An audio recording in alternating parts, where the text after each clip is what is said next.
Captain Tom Reed stood before the alien delegation, sweat beading on his forehead despite the environmental controls of the diplomatic chamber. The Valerians towered over him, their iridescent skin reflecting the artificial light in shimmering patterns.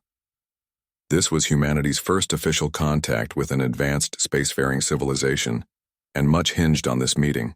"And this," said Admiral Grek, the Valerian leader, gesturing with a six-fingered hand at the device on Tom's hip, "is your species' idea of personal protection." The translator implant in Tom's ear conveyed not just the words, but the tone, unmistakable. Condescension. The 5 other Valerians in the delegation chittered, their equivalent of laughter.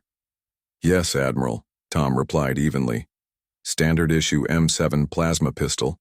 Been in service for about 15 Earth years now." Grek's upper eyes narrowed while the lower pair widened, a Valerian expression of amusement mixed with pity. "How quaint. Your species still relies on kinetic energy and crude plasma containment. We abandoned such primitive technologies millennia ago." Tom had been warned this might happen. The Valerians were known for their technological superiority complex. His orders were clear. Maintain diplomatic relations, but don't appear weak. Humanity couldn't afford to start from a position of submission. "Different approaches to similar problems," Tom said with a diplomatic smile. "Our weapons may seem simple to you, but they're effective for our needs." "Effective?" Grek made a dismissive gesture. "Your weapon requires physical ammunition, visible targeting, and produces excessive heat. Our personal defense systems operate on quantum entanglement principles. No projectile, no delay, no defense possible." As if to demonstrate, Grek raised his wrist. A barely visible shimmer surrounded his arm, his personal shield activating. "This field can repel any primitive kinetic or energy weapon your species has developed." The other Valerians nodded in agreement, their silver eyes gleaming with technological pride. Tom maintained his composure. "Perhaps a demonstration would be enlightening, Admiral, for both our species." The suggestion caught Grek off guard. "A demonstration?" "Yes. A simple test of our respective technologies. It would foster understanding of our different approaches." After a moment of consideration, Grek's mouth ridges formed what the human diplomats had learned was a smile. "Very well, Captain Reed. A demonstration it shall be." Within the hour, they stood in a Valerian testing chamber. One wall displayed a holographic target, a simple circle floating in space. "Our defensive technology first," Grek announced proudly. He nodded to his second-in-command, Officer Lom, who stepped forward. Lom raised his wrist, activating his shield. The same subtle shimmer Tom had seen earlier. Another Valerian operated a control panel. A beam of blue light shot across the room, striking Lom's shield. The energy dissipated harmlessly in a spray of light. "As you can see," Grek said, "our personal shields can absorb and redirect even concentrated energy attacks." Tom nodded respectfully. "Impressive technology, Admiral." "Now," Grek said, his tone growing more condescending, "your primitive weapon." Tom drew his M7 carefully.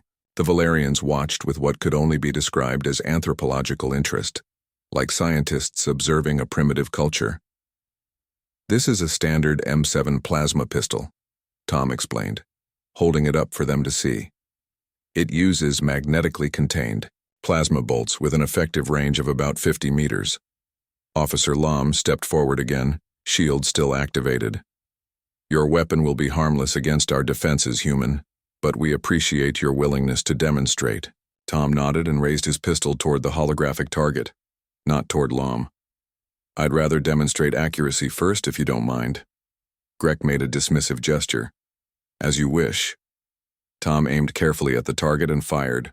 A bolt of blue-white plasma streaked across the room and passed through the holographic target, dissipating against the reinforced wall behind. The Valerians chittered again, their laughter.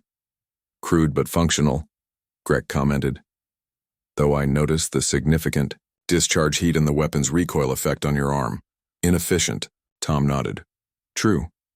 But there's something you should know about human weapons, Admiral." "And what might that be, Captain Reed?" We design them with adaptability in mind. Tom pressed a recessed button on the side of the pistol. The weapon hummed, slightly, its indicator lights changing from blue to red. This is the M7's secondary firing mode. Instead of a plasma bolt, it fires a modulated quantum pulse. Different principle entirely. For the first time, uncertainty flickered across Greg's features. Quantum pulse?